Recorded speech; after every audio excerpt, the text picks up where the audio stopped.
na komela ki gouverneur kombo na ngezo koma Timothée Antoine parce que na mboko po ba beta li solo no foza Antoine po ngande na za bate belé na présidence de l'équipe na maele a commencé à tasser la communication na l'équipe bango tout na la communication na maele po nga so opesa la communication a fachi 3 mois a comme la pongi parce que mon konzamboka on la pongité les deux sorties médiatiques qui a chef de l'État je suis au regret de constater que c'était un fiasco total. Il fallait pas. Les alaki fiasco total. Pourquoi? Parce que je me dis que le chef de l'État, il est bien dans sa peau, sauf qu'à na terrain. Parce que na terrain, azosa moussa ne bien, azola de l'agnon sur des prêts, misuneza ya kofungama. Parce que le chef de l'État na Jeune Afrique, a YBC UNC, ba partenaire na ye, ba ke baba saka na motote. Chef de l'État ko sala débat na Kagame, bazaki na niveau moka réflexion. C'était beau, c'était agréable pour mon président de l'Union africaine. Je pense qu'il devait s'arrêter là. Ça, c'est mon avis. Si j'étais son conseiller. Mais il y a Christian Lusako, je ne sais pas moi, avec la dame là. Et aujourd'hui, à propos du chef de l'État, Ayebi Salaire n'a été. Il reconnaît que son ami partenaire, frère, il est correct, il est juste, il est intelligent. Ça veut dire qu'aujourd'hui, la présence du chef de l'État médiatiquement, ça doit être taillé sur mesure. C'est ça la communication politique. Ça veut dire que le chef d'État peut s'impressionner et l'autre par hasard. Mais déjà, à niveau, il y a celle de la communication, il y a la direction de la communication. Il faut batailler sur mesure. Aujourd'hui, moi, je suis de l'Union sacrée. Je suis contre la sortie médiatique à chef de l'État. De toutes les façons, il a dit ce qu'il pouvait dire pour maintenant le plus important, à Tikano Maramba TV. Avant d'anayer à se concentrer dans Moussa à terrain. Maman nanga bovandi liboso nanga na mwana mboka Steve Kambanga faut bien comprendre que sortir à chef de l'État ça n'engage pas Félix Tshisekedi, ça engage le président de la République, ça engage la République démocratique du Congo. Chef de l'État faut zagé comme Tekama et tout est quota. Équipe n'a préféré Zarani. Paris Saint-Germain. Meilleur joueur pour Zarani. Équipe préférée à chef de l'État Zara Paris Saint-Germain, joueur préféré Zara Neymar. Au moins, Neymar soit dans un match, à un objectif, nous voulons qu'à chaque fois le chef de l'État va apparaître médiatiquement. C'est son droit. D'abord, on a Bondo qui est à la travailler, et puis de deux, ils à la tailler sur mesure, parce qu'il s'agit de lui en tant qu'individu, il s'agit de lui en tant que première institution, et il s'agit de nous tous Congolais. On a proposé la communication pour qu'on ait un temps. On a temps la communication à chef de l'État. Parce que la communication à chef de l'État, c'est un kanda. Et ça, on a communication Maman Denise. Maman Denise, il y a qui au première dame communication et ça en Kanda. Madame, le compte rendu par Sengelango Bongote. Le gouverneur Richard Mouyej Manguez Mons. Gouverneur à Lualaba. Il y a bisanga na mayelo ngana bino tozalango. Na minito azofuta mobi azofuta mate. Azofuta mata kenani. Gouverneur à Lualaba non? Oui. C'est quoi ça na Kisasa? Motion te, interpellation te, bloqué à Kinshasa. IG Fassal qui contrôle. IG Fassal qui contrôle. Jusque-là, l'objet est le mon côté. Moi, je vais crédibiliser le travail de l'inspection générale des finances. 1. Soit l'ongoué dans l'attente qui va mandataire public. 2. L'inspection générale. A mené sur l'enquête, il y a rétro-commission. Le ministère de l'économie par Akassia Bandouboula. Toye Bambon a pétrolier qui va plus de 3. IG fait la son rapport, il y a été l'ongondo, il y a Covid. Les policiers, ça 1 mois, la transporter, sandwicher, maïs remelater, pour y sa chef d'État Fachi Béton, quand papa dit le peuple d'abord, ils ont idépesté. Le peuple d'abord, c'est bisogné sur les Congolais, autour pour voter mon Konzamboka. Au bisou de comment vivre les lots, ils ont 2 poids 2 mesures. Et aujourd'hui, on va arrêter ma tête, on va gagner quoi? Lobby Moïse Katumbi a commis Mundele, vous allez gagner quoi? Et vous voulez aller aux élections avec qui? Et, mais vous opposez à qui? Attends, moi, on a Babazat. Candidat unique. Candidat unique. Mais moi, on a Babazat. Oui, moi, on a Babanane. Chine Rambout. Moi, on a Babana à l'obité. Il y a des gourous à secte. Parce que comme il y a Bitumba Molimo et comme il y a vis-à-vis. On est Lima. Je n'ai jamais été du PPRD. Jamais, 3 fois je suis de l'UDPS. Spirituellement, je reconnais le pouvoir de Kabila. Et puis Baba Anati, on a l'obité. Abimaga na moto bobela. Bon, mon colon, le peuple congolais. Je ne suis pas porte-parole de Kitebi. Je ne suis pas du FPI. Pour moi, la défendra à Miyibi. Mais moi, par excellence, il y a la République démocratique du Congo. A commis monsieur correct. A commis monsieur intelligent. Ça veut dire quelque part, bateau, baza, bate esprit. Ba comprendre que Timothée le Noir a ça à choix ya bien. Maman Mondele, maman Catherine. Dossier, il y a FPI. On a plus de 40 sociétés. Et quota na faillite. Pourquoi société Oyo? Et ça source, il y a revenu. Pour la République. Pour accompagner politique à chef de l'État. ezozala combattu. Et ça le quoi basonas lelo, et ça ba société moko to koko combattre ngote. Dans une invitation à Kingakat. Et que ça a un plaisir so boketi kangai.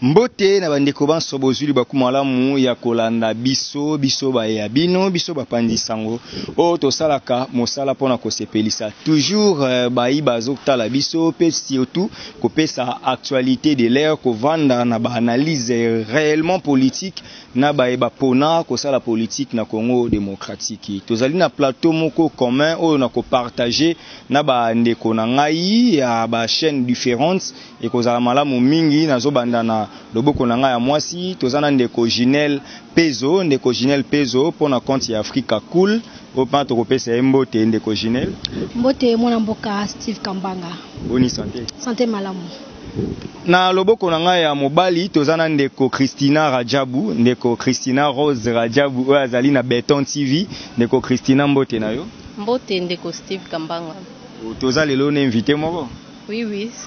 Voilà, en extrême droite nanga tozana ndeko Naomi ya plateau de vérité ndeko Naomi pe azawana azali kosala co-présentation na biso ndeko Naomi mbote na yo ndeko bonio nasali madame. Notre invité c'est monsieur Timothée Lenoir Efika, président du mouvement politique Tous pour une République Nouvelle, allié d'État et Vital Kamerhe. Loi Kaningeni King, oyo 2 jours bazo benye mais c'est correct. Toromega Rosolola na Timothée Lenoir adiembelara na ba actualité. Tam sous actualité oyo ya mwa sangisi bapandisa ngwa atoyeba. Mwana mboka Timothée Lenoir mbote na yo. Je suis très flatté pour l'invitation. D'abord, on a CPD dans le contexte où on a invité les gars, tout ça l'émission en public et ça fait plaisir. Tout ça là parce que ce que j'aime aujourd'hui, plus particulièrement dans les réseaux sociaux, tout ça on a besoin de plateau et ça climatisé. L'essentiel tout ça système à Cicéron. Système il y a Socrate si je me trompe pas. Attends sans été matière et tambola. Ah ouais toi na sans été na cadre arbre palabre donc développer, on va échanger par rapport à l'actualité de l'air. On a CPK en introduction. Timothée Lenoir, les partenaires privilégiés personnels, il y a monsieur correct, il y a monsieur intelligent, il y a monsieur sérieux. Ça veut dire que il faut yambola. Parce que choix dans ça là, le long konzamboka tonton béton, parce que miba nyon mbinga ba tonton béton. Le chef de l'État tonton béton à reconnaître que Vital Kamerhe, il est sérieux, il est intelligent, il est correct. Or la parole du chef de l'État, et ça le quoi article de la Constitution. Donc je suis un homme heureux. Facha lobby, yo maman diembele. C'est pourquoi les gens t'insultent dans les réseaux sociaux que baye barayo tes positions. Yo nyon so caméra ça la ezara toujours blanc. Lelo yo facha comme malamu, lelo Kamerhe bolongwe mais c'est innocent, boko monsieur mais c'est correct, mais c'est intelligent car pour fachinda lobby. Quand est-ce que les noirs ont quitté dans le monde wana ya kolobara ba kombo Kamerhe na sima okoma non concentré na mamnomo. Yo ataka ngagara. Mais si on vend du wano, il vient qu'il y a un Christ. Ngana za moyenge beni. Ah merci. Au moins qu'il y a ça qui commande à chapelet. Bah monsieur bazo senga ba téléphone na ba veste. Mais ngana sengi chapelet. Et puis ngana kula mwana malongi na biso kofi olomide. Tokota malongi tokula tolia communion. Ça veut dire qu'il y a quand même moyenge beni. Et puis pardon pour votre information, na komela ki gouverneur kombo na ngezo koma Timothée Antoine. Parce que na mboko po ba beta li solo no faux à l'Antoine. Antoine mingi bazaka ba conflictuel mais souka bazaka na raison. Donc aujourd'hui dire que Timothée Lenoir a Jalelo futa Sankara de kuta comme patron atambola na jipa kia ya Sacha katango na mino na misunanga mais ba basambela mingi ba kenda iniki ba non na ba mituka occasion sombe pave cha moteur. Ça veut dire que la vie appartient à l'Éternel, c'est Dieu qui fait les choses à sa manière. Aujourd'hui je suis ravi parce que du fait que dans ça qui choix Kamerhe et dérangeant qui va te belé. Et aujourd'hui, quelqu'un qui est rationnel comprend que du fait que Timothée Lenoir soutient Vital Kamerhe, c'est qu'automatiquement je soutiens aussi les chefs de l'État. Donc Fachi Béton, le lot bateau bazo soutenir rien de Tibiso Basate. Pour gagner dans ça, bate belé la présidence dans l'équipe on a maël. En commençant à essayer la communication. Dans l'équipe on tout a essayé la communication dans maël. Pour gagner au pesca communication Fachi 3 mois. À comme on l'a la pongi parce que mon konzambo quand on l'a la pongité. Et c'est ça le souci de Kamere. Parce qu'il veut que son ami, son chef, son partenaire, alla la rapongi. Bon, bon, bato basaka ba 300 nini note technique par semaine, bazwa chance na bango. Muta na capacité na conception. Mais aujourd'hui, le plus important, comment dire, moi je suis pas dans les djalelo, je suis dans les rationalismes. Naza partenaire à Vital Kamere, automatiquement je suis de l'Union Sacrée. Le seul unique visionnaire de l'Union Sacrée, c'est Fachi Béton, mais je suis de l'Union Sacrée tout en restant rationnel. Il y a Robeta Maboko, Robeta Maboko, il y a condamné, condamné. Timothée Lenoir, tu réagis directement. Hollanda qui sortie médiatique par défaut ya chef de l'État. Naba confrère na biso Jeune Afrique, et puis naba confrère na biso RTNC baza équipé en mixage na bande kwa Top Congo. En globalité nanu ba sortie médiatique wana mingi elo nini impressionné na kati na yango po bande ko vraiment baza na ba sujet ya minene ba bombelio po ba fongwa. Les deux sorties médiatiques ya chef de l'État, je suis au regret de constater que c'était un fiasco total. Il fallait pas. Les alaki fiasco total. Pourquoi? Parce que je me dis que le chef de l'État, il est bien dans sa peau, sokaza na na terrain. Parce que na terrain azosa musa ne bien azolandela nyonso de près, misuna eza ya kofungama. Parce que le chef de l'État na Jeune Afrique a yebisi UNC, ba partenaire na ye, ba ke baba saka na moto te. Chef de l'État ko sala débat na Kagame, bazaki na niveau moko à réflexion. C'était beau, c'était agréable pour mon président de l'Union africaine. Je pense qu'il devait s'arrêter là. Ça, c'est mon avis si j'étais son conseiller. Mais na Christian Lusako, je ne sais pas moi avec la dame là. Et aujourd'hui, à propos du chef de l'État, Ayebi Salaire n'a été. Il reconnaît que son ami et partenaire, frère, il est correct, il est juste, il est intelligent. Ça veut dire qu'aujourd'hui, la présence du chef de l'État médiatiquement, ça doit être taillé sur mesure. C'est ça la communication politique. Ça veut dire que le chef d'État peut s'impressionner et le par hasard. Mais déjà, à niveau, il y a cellule de la communication, il y a la direction de la communication. Il faut batailler sur mesure. Aujourd'hui, moi, je suis de l'Union Sacrée. Je suis contre la sortie médiatique à chef de l'État. De toutes les façons, il a dit ce qu'il pouvait dire pour nous maintenant le plus important, à Tikano Maramba TV. Avant d'anayer à se concentrer dans Moussa Naya terrain, maman nanga bovandi liboso nanga na mwana mboka Steve Kambanga, faut bien comprendre que sortir à chef de l'État, ça n'engage pas Félix Tshisekedi, ça engage le président de la République, ça engage la République démocratique du Congo. Chef de l'État faut que comme le Tekama et tout est quota. Équipe n'a préféré Zarani. Paris Saint-Germain. Meilleur joueur pour Zarani. Équipe préférée à chef de l'État à Paris Saint-Germain, joueur préféré à Neymar. Au moins Neymar soit dans un match, à un objectif c'est un Mokofo Tchabi. Nous voulons qu'à chaque fois le chef de l'État va apparaître médiatiquement, c'est son droit. D'abord on a Bondo qui est à la travailler, et puis de deux, ils à la tailler sur mesure, parce qu'il s'agit de lui en tant qu'individu, il s'agit de lui en tant que première institution, et il s'agit de nous tous Congolais. Dans le bien que j'étais fier dans le débat na Yena Kagame, parce que le chef d'État était à la hauteur. Mais tant que Kende na Jeune Afrique, c'est comme si un voutement dans le périmètre. Parce que je n'ai pas reconnu mon chef, je n'ai pas reconnu mon président de la République, je n'ai pas reconnu les partenaires de mon partenaire. Donc, Naomi a la question sur Yango à poser. Oui, moi, Moutouna Nanga et Saboé. Na koloba ya chef de l'État que ba partenaire na ye bazo sakana na moto te. Vous en tant que politique, analyse nini okoko adresser na ba partenaire ba sakana na moto te qui ne joue pas avec le fait. Moi analyse politique nini okoko yebisa ba imboka o baza kolanda yo. Parce que flou et belé bazo comprendre en côté. Non. Malheureusement pour Nangaï, je ne sais pas comment dire, je ne suis pas le chef de l'État, je ne suis pas son porte-parole.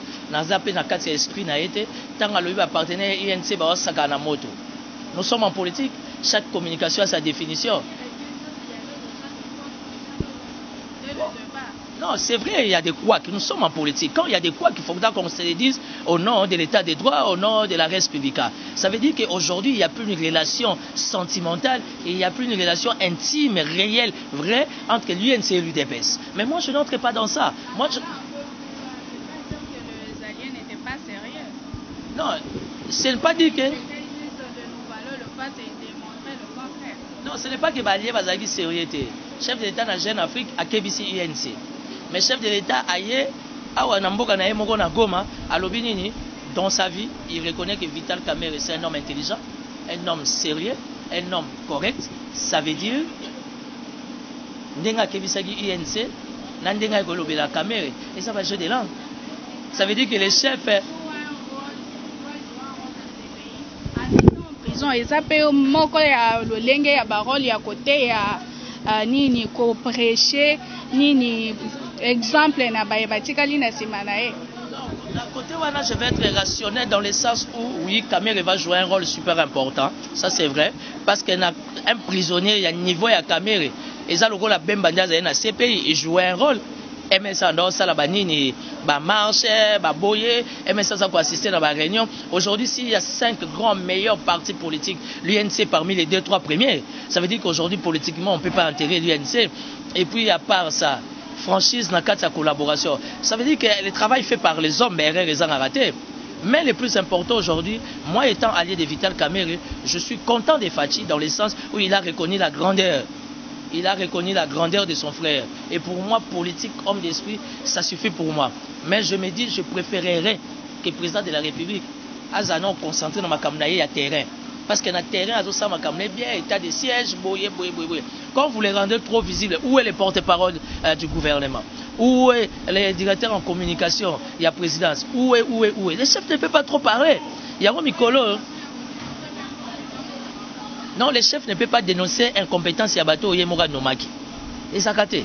D'être au sein de l'appareil judiciaire. Et ça bateau Yemoga Nomaki. Tant qu'ils reconnaître que la justice est dans la escroquerie et dans la croque à jambe, nous sommes en démocratie. Avant d'être chef de l'État, il est d'abord citoyen congolais. Mais seulement, je ne vais pas donner des leçons au chef de l'État. Mais je pense que prochainement, communication taillée sur mesure ma Kambouala. On a proposé la communication pour qu'on ait un temps. On a la communication à chef de l'État. Parce que communication à chef de l'État, c'est un kanda. Et ça, on a communication à Maman Denise. Maman Denise, il y a qui au première dame communication et ça un kanda.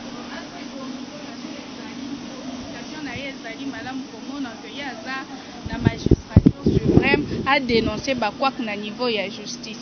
Et ça moko ya lolenge ya komema image moko te ya malamu ya mboka. Non, la communication n'a explicité bateau.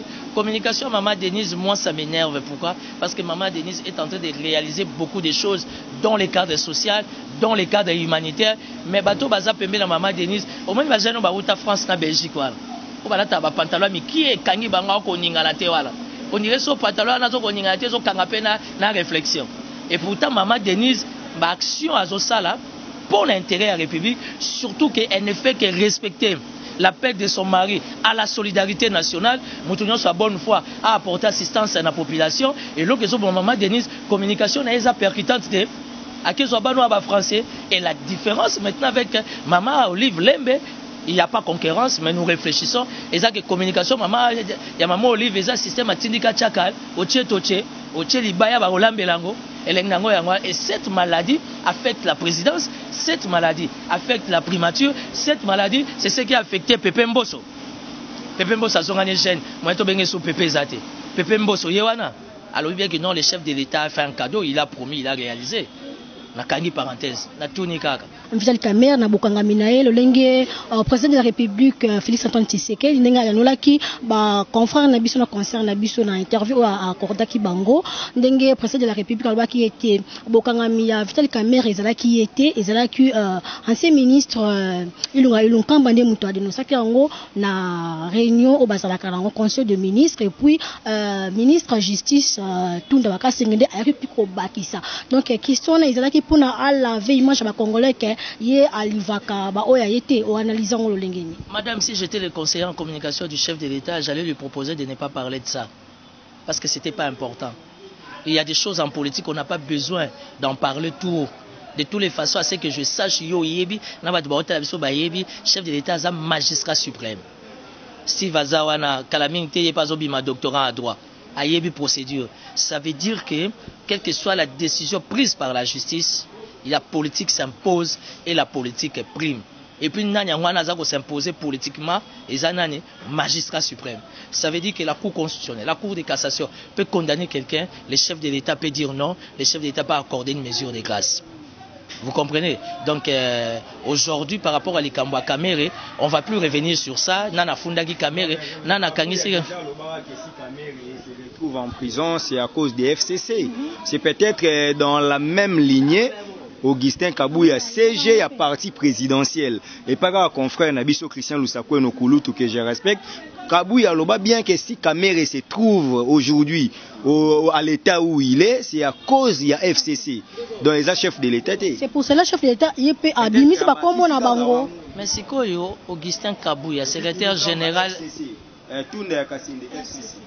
secrétaire général UDPS parti présidentiel. Ngaso nazaki ye malobarate hein. Je le respecte beaucoup à Bundi Mingi, Kota Papé Etienne, les lois Pembe na Félix Tshisekedi chef de l'État. Mais moi je pense que la question que je me pose au sein de l'UDPS, est-ce que le comité des sages est ça? Parce que le comité des sages, il faut jauger. Secrétaire général au Koki Kolobaraka Gateke pour Pelisa Moto. Secrétaire général, il faut d'ailleurs adhérer à la vision, il y a mon conseil parce qu'ils ont pouvoir nabino. Ça veut dire être pacifié. Moi, non, bon, moi de toutes les façons, hein, à chaque fois, M. Augustin Kabouya le Kanate va loba. Ils ont loba banda kwezo kwea. Ceux qui ont pour nangaya zaka amakas na ba prière. Allo baraté parce que notre travail sur terrain il est meilleur. Notre travail à mobilisation, côté bas combattant, bravo. Parce qu'il y a une chose qu'il faut comprendre, répéter. Nous avons deux partis politiques et qui expliquent dans notre histoire en beaucoup. MPR na UDPS, MPR et Koufa. Tout ce cas na UDPS. Ngelo EPS a kanda na UDPS. Ou bien zarani.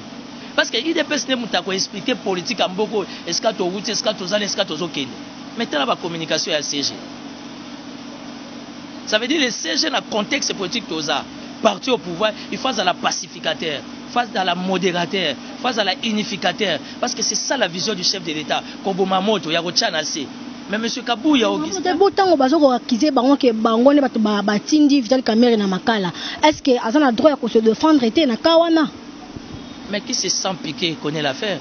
Naïbisio Maman Ginelle aux Agandoki. Si vous avez un ami conseil aux Agandoki, pour répondre à la poigne. C'est comme Yébeli, la Tunikak. Avancer to mekako les canaux nous dossier Vital Kamerhe yo partenaire à Vital Kamerhe privilégié. Tu veux quand même nous confirmer sur ces plateaux communs que Vital Kamerhe est innocent, il est correct selon les chefs de l'État.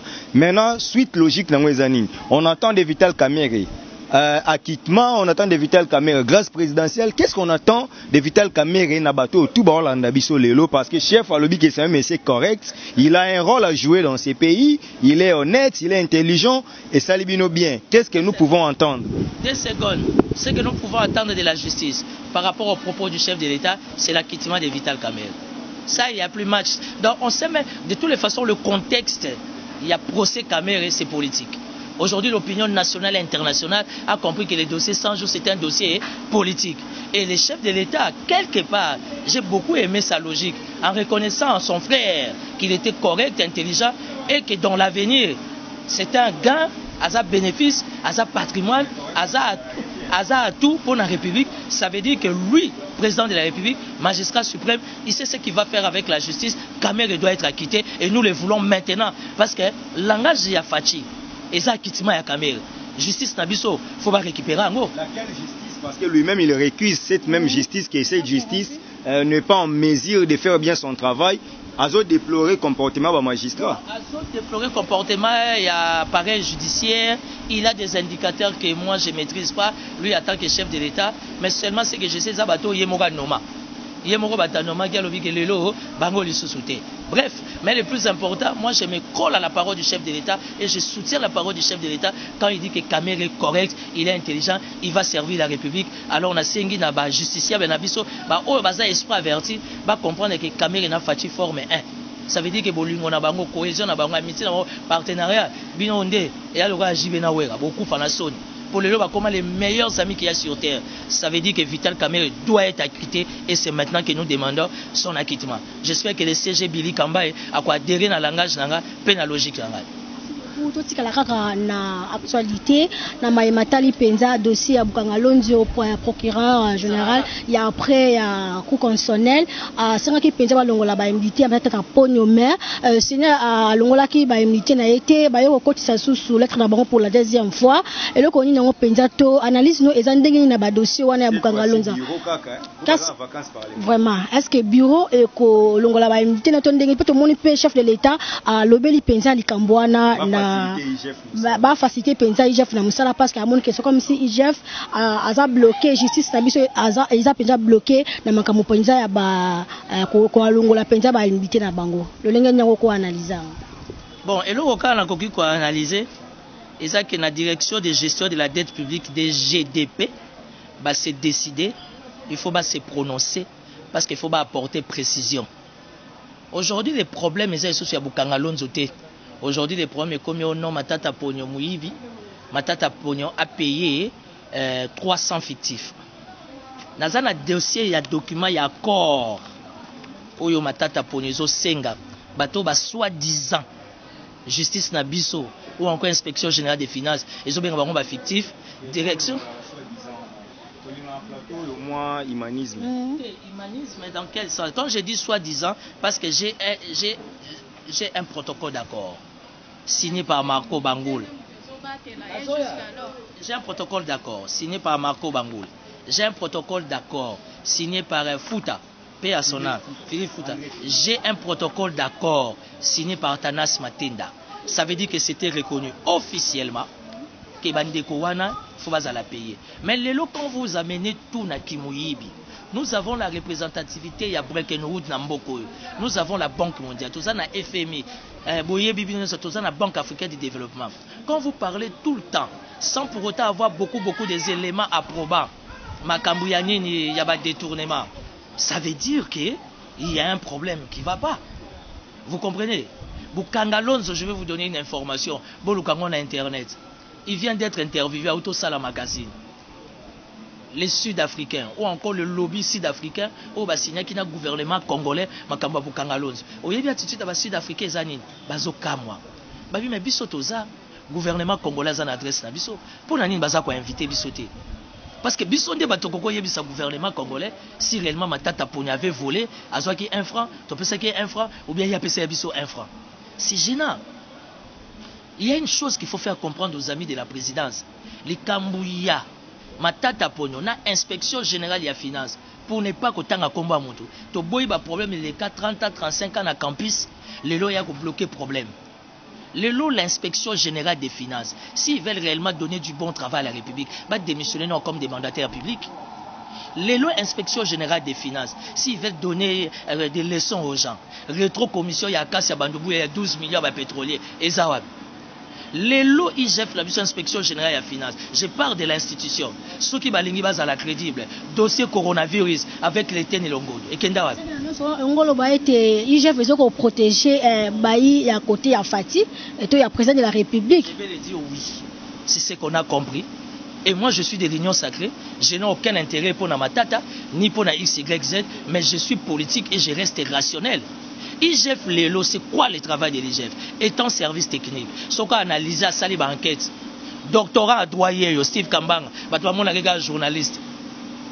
Ça veut dire qu'il faut appeler ça rapport soit dans le chef de l'État, soit dans le parquet. Est-ce qu'il y a des Kambousso qui est dans le parquet? Parquet, il faut qu'on t'assoue dans mon zindo enquête. Parquet, soit côté dans mon zindo enquête. Madame Ginet, à coquille, qu'on décharge, parce que les mains inspection générale de la finance appellent ça qui, à mon avis, les mains moka probanté. Nous voulons que l'inspection générale des finances aujourd'hui, à la crédible, à se crédibiliser, à Tikamakele na TV. Mingité, à Kenika na objectif. Et so yoka aner epesi communiquer to okanga Timothée Lenoir.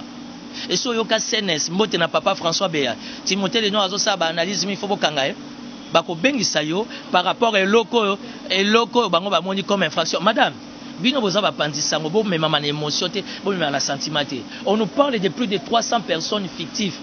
Oyo Matata Pogna Fouta Bango. Ok, mais il y a un protocole d'accord signé par Marco Bangoul.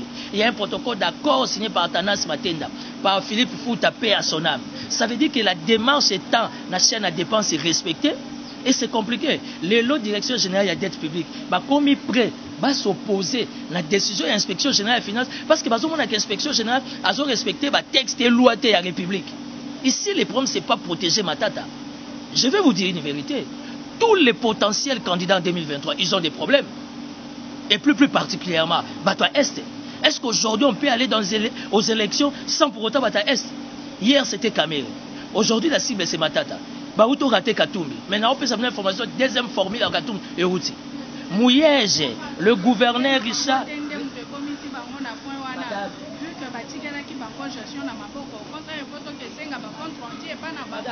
Madame, le compte rendu va Sengelango Bongote. Le gouverneur Richard Mouyege Manguez Mans, gouverneur à Lualaba. Il y a bisanga na mayelo ngana bino tozanango. Na minito azofuta mobi azofuta mate. Azofuta mata kenani. Gouverneur ya Lualaba non? Oui. C'est quoi ça na Kisasa? Motion te, interpellation te, bloqué à Kinshasa. IG Fassala qui contrôle. IG Fassala qui contrôle. Jusque là lobby le côté.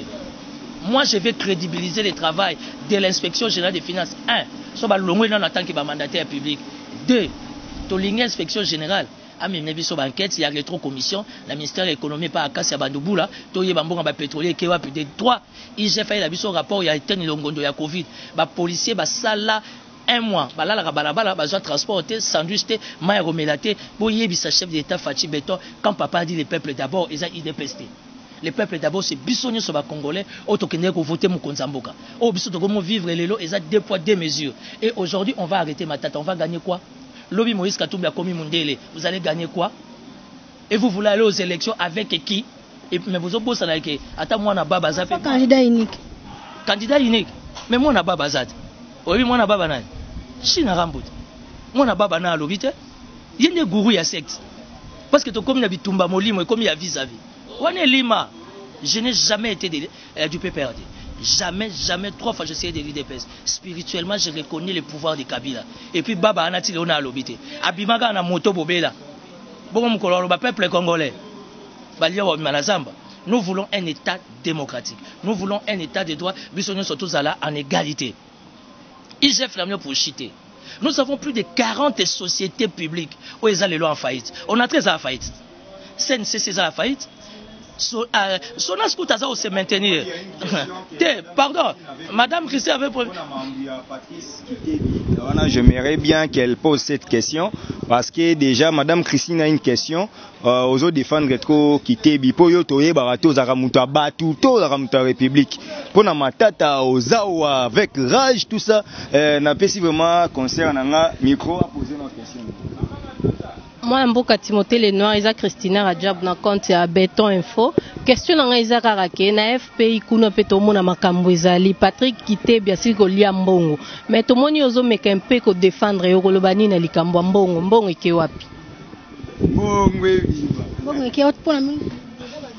Madame, quand l'inspection générale mène des investigations, Steve Ayebiango, ça veut dire qu'il y a des responsabilités en charge et des responsabilités en décharge. Si vous avez na IGF, pourquoi Beta Aka c'était dans la responsabilité en charge? Parce que chaque société, à part les responsabilités en charge, a sa la responsabilité en décharge.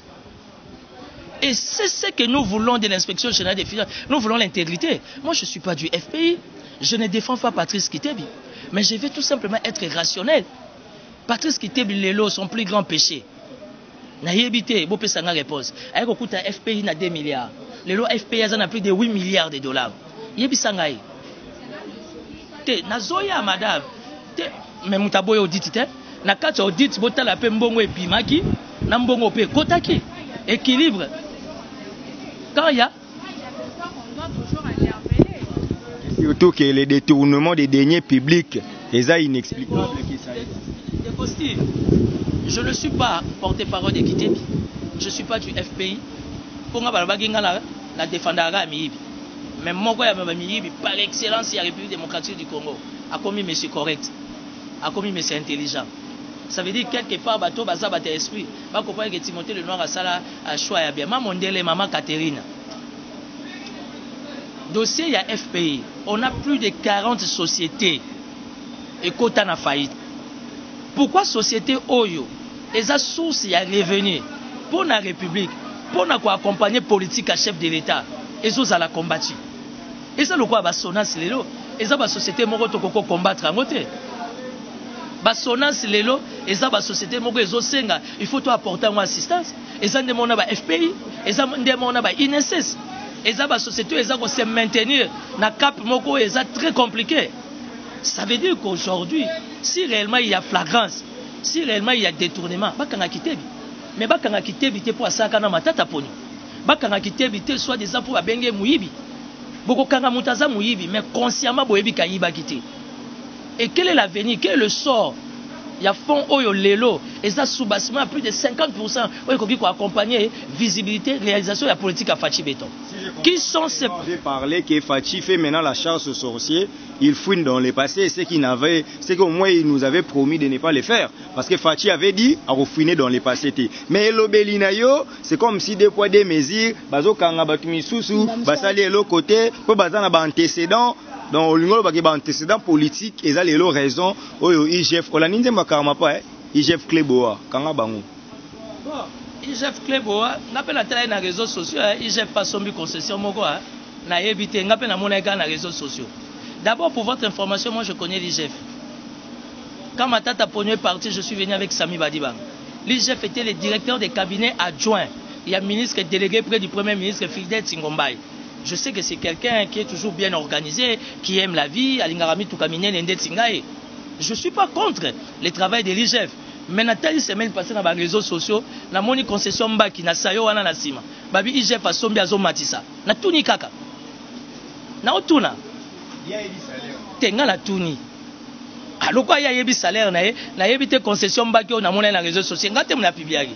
Ngana moninga concession Mbaki na sima sayo wana voisin na yazo bisabi IGF ndako yango. Alors soko sa statistique au moins na 4 et 5 maisons ba buki IGF alinga mata. Po babi IGF yata la kama kama ona likolo nga tuni kaka. Elenga ngo yango ala. Donc IGF atonga. Ata makama ona litaka. Biso to zaka na se. Est-ce que chef de l'état Fachi Béton a dit que IGF a otonga nga tuni kaka.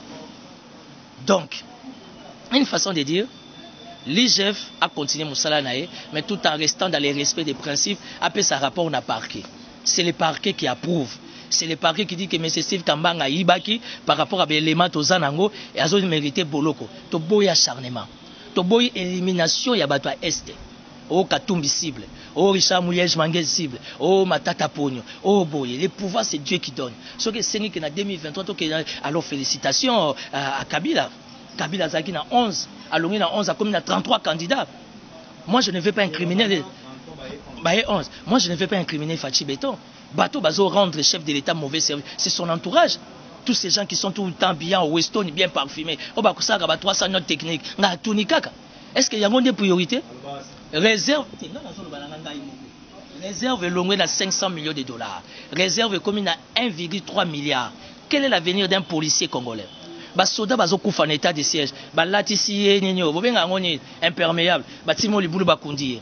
Message na Kinshasa, oyebi bénédiction ya République, bazui mwasi na bana babengani ba onaka. Na tuni kaka. Parce que yango ndem teza supposé za ba priorité. Batapoto bazo finganga na siko. Quand le fongo les a toilette té.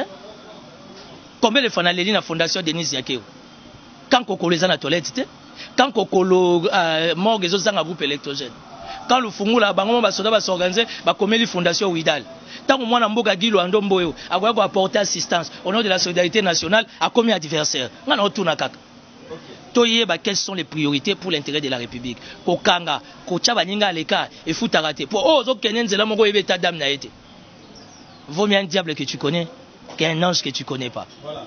Pour qu'on avance un peu, on doit déjà aller vers la fin, mais on est encore Madame Naomi à Plateau de Vérité. Elle a aussi une question qu'on doit aborder aux Aelabiso. Moi, bref, on a monitoté un dossier vaccin, bien que soit abordé dossier à gouverneur Richard Mouyej, mais on a Madame Rajabou. Madame Naomi, nous avons la question.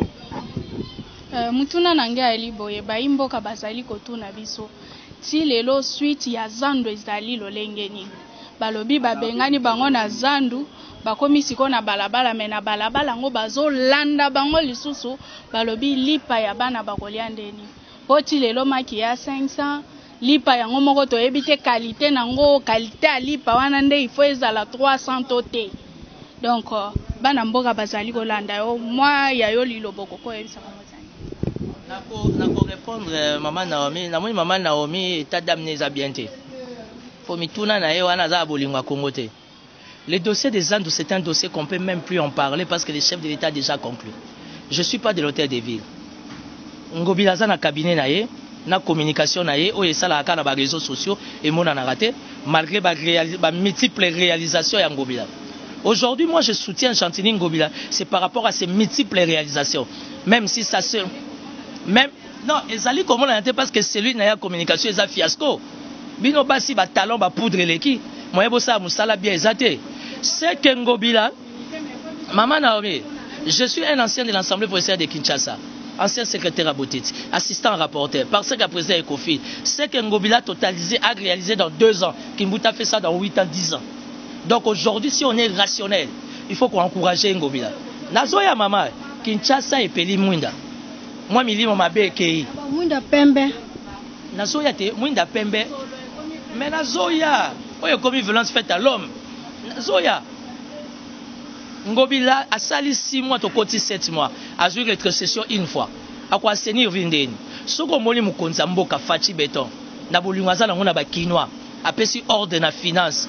Monsieur Nicolas Kazadi, c'est parce que le chef de l'État est conscient qu'à niveau de la ville, rétrocession est dès la rétrocession, on ne les remet pas comme ça. Que dit la Constitution, que dit la loi? Il faut qu'on soit à la source. Et nous avons 26 provinces. Aucune province n'a soit à la source. Avantage à Okatanga.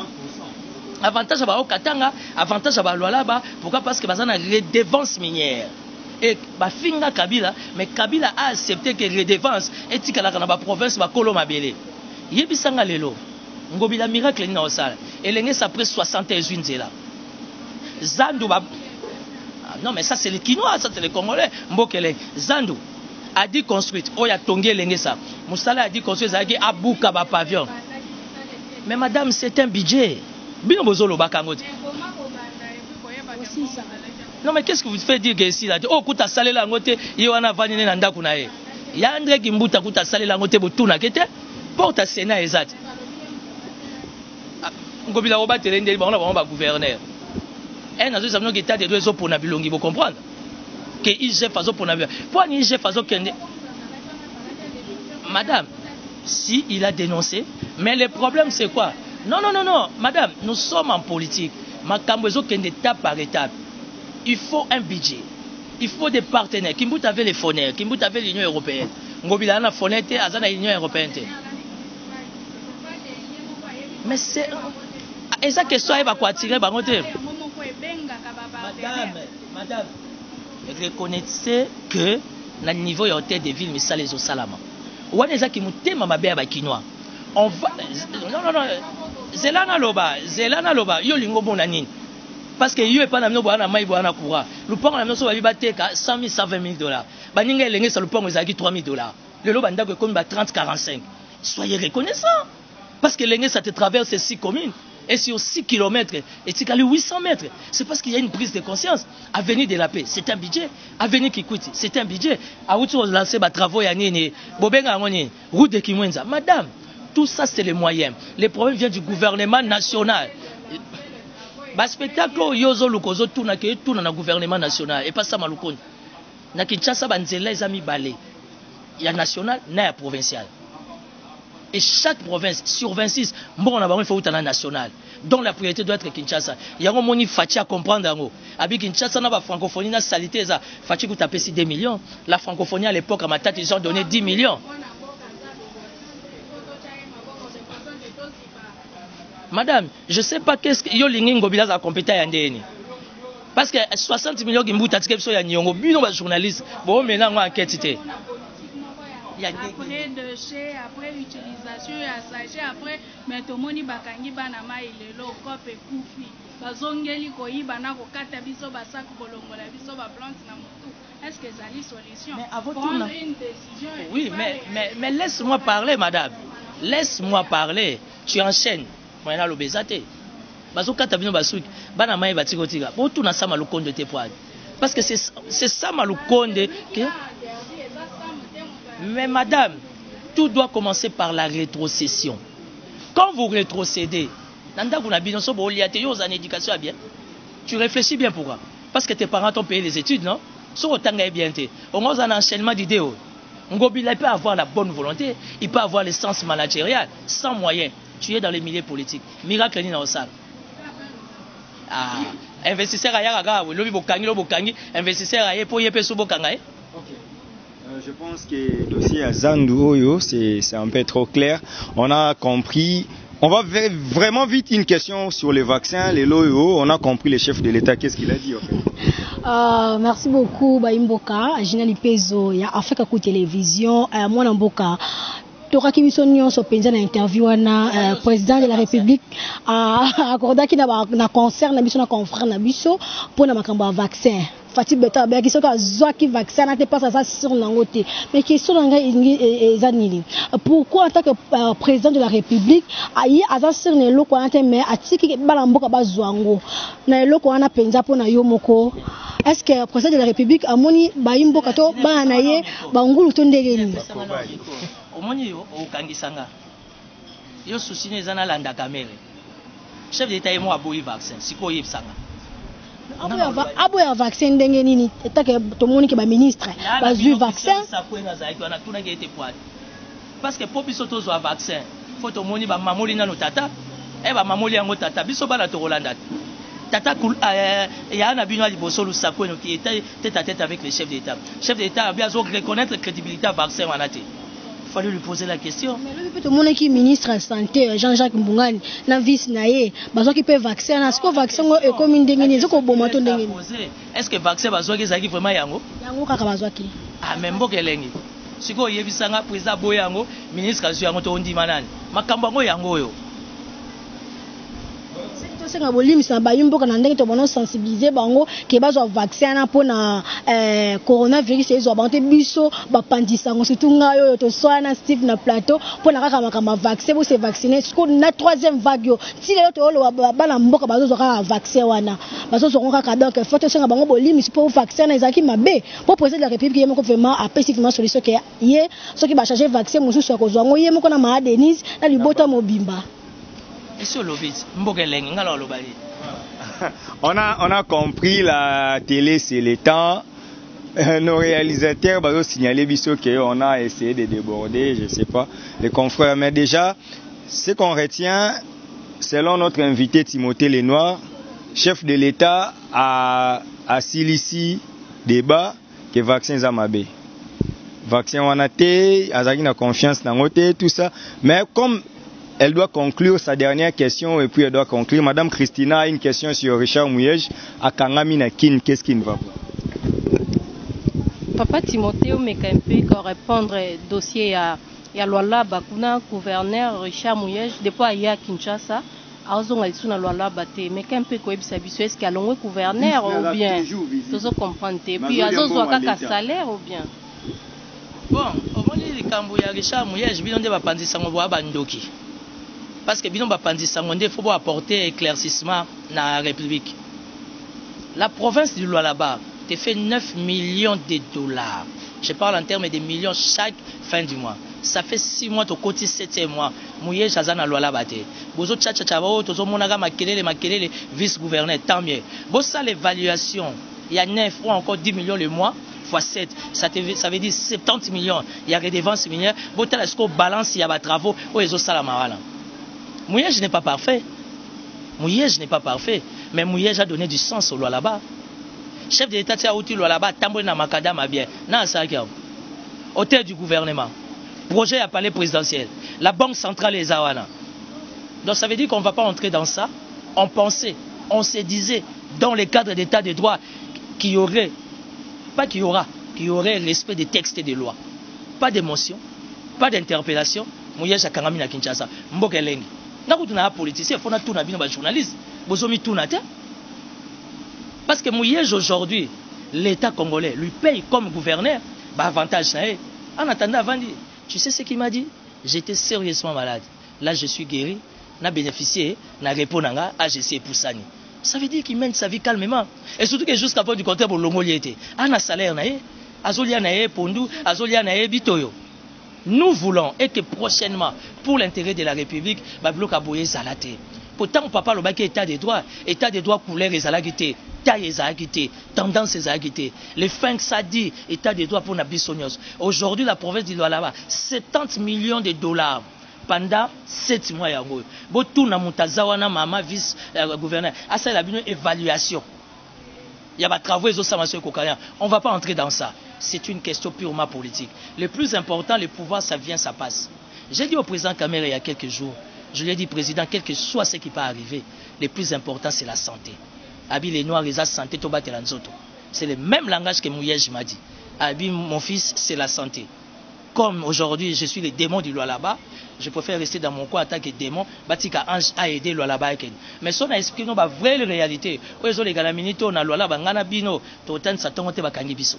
Pour moutonyo sa commune à Libulu kuna, moutonyo sa commune à Kota kuna, moutonyo sa keko s'installer, et le getikali, na ba oboyebi ba parlementaire debout, ba kenyo s'installer kuna. Mbokelengi.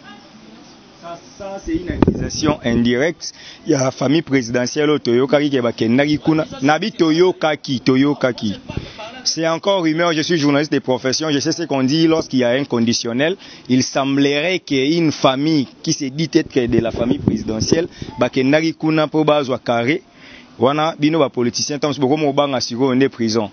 Maintenant, puisqu'on conclut, c'est pas une question, j'ai réfléchi comment Mouyej ou azwara salaire à Vandi, salaire yebani, mais Fachi ou azwara salaire koutoute. Il est toujours au service. Amata wa kenda wa bomonte quelque part bino boba négligent na boulot parce que mouto kuta beta salaire kara tout le temps au front. Voyage air union sommet. Bino bat bozora salaire, bozo lia biso trésor public, au usage juriste et que les droits administratifs jusqu'à preuve du contraire ils souffrir na mbongo. Nga na yebi salaire à BG Manda. Na yebi salaire ya général moko aza congolais. Na yebi salaire ya Likilik. Ozo me manga na terrain, nga me manga na terrain ba soda na ba policier. Ma parti Trump africain. Trump a boit c'est mon salaire parce que Facha zo akipa ngo goûter. Mais Mouyej ça la tonne voilà. Mbokelengi à suivre. Voilà, nous sommes arrivés à la fin de cette émission. Comprenez que c'était vraiment un plateau commun. Nazo Bandaboye, Madame Naomi Azo, ça la conclusion nae par rapport à l'émission à Lelo. Et puis Tozo Kita, Tito aussi. Nabandi baimboka balandi lolenge nini mwana mboka Timothée à s'exprimer. Mapesi bino merci na confiance pe patience bopesa kabiso tango nyonso ya kolanda biso. Donc mwana mboka Timothée, moi mutuna ya suka na cadre divers kaka. Oui, message nini okokozala na ngona baimboka pona monyo défendre no bango tout. Mutu azali mabe kota este azate pona yo. OK. On bomi yango opesa biso na conclusion Christina. Voilà, chers internautes, bozaki belé akolanda biso na Béton Info. Bino mo bolandi mwana mboka Timothée Lenoir ndenge nini na répondre na mituna nyonso o bino botinda ki poto tunaye. En tout cas, bozala toujours wana bo continuer ko s'abonner massivement na chaîne na bino, boko rater actualité à mon côté. Voilà, merci. Voilà, ndeko Ginelle. Matons mingi bandeko bolandi ya Africa Ku Télévision parce que bozala ki tellement ebele connecté branché na chaîne na biso wana bolani lolenge nini yango mwana mboka Timothée Lenoir à répondre vraiment na ba question na biso nyonso auto zala ki nango elongwa na plateau awa. Merci penza pour la confiance bien bo pesa ka biso na singi bo s'abonner massivement na chaîne na bino boko zala décider bo partager ba vidéo na biso to kuta na mikolezo koya. Voilà, c'est comme ça qu'on doit terminer, mais un message, car il y a 30 secondes, d'économie à l'Obaki, Batutu Balandagi émission, c'était bien, et un message bref, il y a Batutu Balandibiso, et puis on désannonce. Bon, message bref, finalement, logo, Nazao Luka Nazui, mais bon, Dimabo Kende ko accompagner nga, Nazui invitation à Kingakati, et que ça a un plaisir, so Bogeti Kangai, n'a reconfirmé bien nos jours. Oh, de la faiblesse. Et puis de deux, comme M. Kamere, moi Kingi, il restera, il demeurera pacificateur pour la RDC. Le quoi Longwe sous pacificateur a commis monsieur intelligent, monsieur correct, monsieur sérieux. J'espère et je crois que justice et qu'il récupérera pour n'a pas quitter totalement. Et je finirai pour dire que conflit dans la carte inspection générale et la finance. Je ne suis pas venu défendre ma tata Pogno, mais je pense que ceux qui ma tata Pogno, consultant, il y a 4 grandes nations en Afrique. Ça veut dire que cette valeur-là, la République démocratique du Congo, on doit en avoir besoin. Ceux qui reconnaître que valeur naie, orientation naie, pour vivre l'émergence. Et c'est maintenant ou jamais, biso peto bénéficier pour l'intérêt du Congo. Voilà. C'était Timothée Lenoir. Vous comprenez, quand il défend sévèrement et il défend les consultants des 4 pays et on comprend pourquoi les Sénats ne les livrent pas. Ça, c'est ma conclusion. Voilà, chers messieurs, c'est par ici que nous devons boucler complètement cette émission. C'était un réel plaisir de partager ces plateaux avec mes consoeurs des différentes chaînes. Oyo Bomoni, Toza na chaîne de Konanga Trésor Kalafay, Toza na plateau de vérité. Nous avons Béton Info, nous avons Africa Cool et puis Bolandi Biso na Congo Dialogue, Bolandi Biso na Madja Télévision. C'était un réel plaisir de vous savoir nombreux. Car on est Tolobara peuple congolais mi bundela, poso mi bundeli te muto bundela yo azate. Donc puissance ya liloba eleki ya lisasi. Starly azaki na réalisation et puis Patrick bandeko ba aide biso pour na ko sa émission Oyo en toute bonté. Merci une équipe ya Timothée Lenoir, commandant Gary Mila, Masuku bandeko nyonso, merci à Odette Lessa depuis Switzerland. Merci à tout le monde. Ouais, Yannick Stopira, conseiller en communication adjoint. Babi Mokondié wana Azawana, donc les cordons. Merci à tout le monde, en tout cas la grande équipe. Il y a honorable les Noirs, Bissonion Sotoza, ensemble. Tokuta na bino mbala ya sima soki bosepelaki na cohésion oyo seke mbala ya sima pe tokobando yambela rabino batu ndenga actualité ezokende. Juste d'ici là, portez-vous bien, bos abonner na ba chaîne nyonso pour ekozala important bolanda ba actualité awa. Nzambe abatela biso mikolo mizali koya tokosala lisusu émission pour na kopesa bino information à la source. Merci.